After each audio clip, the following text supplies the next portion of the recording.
The body was still warm when I found it, slumped against the bathroom tiles, eyes half open as if trying to remember how to beg.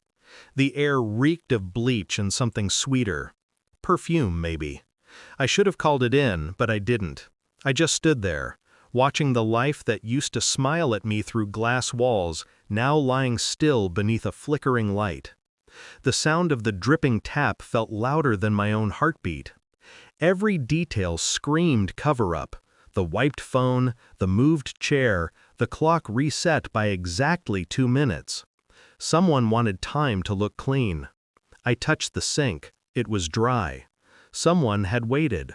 Someone who knew she wouldn't scream. They said it was suicide. I said nothing. I'd seen enough suicides to know they don't leave their phones locked or mirrors spotless. I started where the police stopped. Her messages, her patterns, her silences. There was a name that kept appearing between polite texts, Mr. H, always professional, always brief. Until 3 weeks before she died, when the tone changed. She wrote, "If this gets out, it destroys everything." I traced her last call, made from her office after midnight, never recorded in the logs. Someone had wiped the server, someone with clearance. I started feeling that slow heat behind my ribs. Not rage, not grief, something colder. The kind of clarity that comes when the lie becomes too perfect. The more I looked, the less the truth looked back. People avoided my eyes. The janitor suddenly forgot her name. Her coworkers smiled too quickly. And the husband, calm, rehearsed, steady. He thanked me for my dedication like I was a favor he'd ordered. But every word he said carried the weight of someone who's already rewritten the ending. I started seeing her everywhere. Her reflection in elevator glass, her perfume in empty rooms. Maybe it was guilt, maybe it was warning. That night, I replayed the audio backup from her smartwatch. There it was, 1 second before it cut off, a man's breath, sharp and controlled. Then a single line, "No one needs to know." And I realized the killer wasn't hiding from the world was hiding for him. It took me 19 days to find the recording, buried in a corrupted drive she'd hidden inside a photo frame.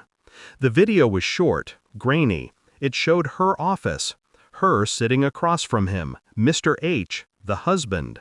His hand resting on the desk, hers shaking. He said she'd gone too far, that she should have stayed quiet. She whispered something I couldn't hear.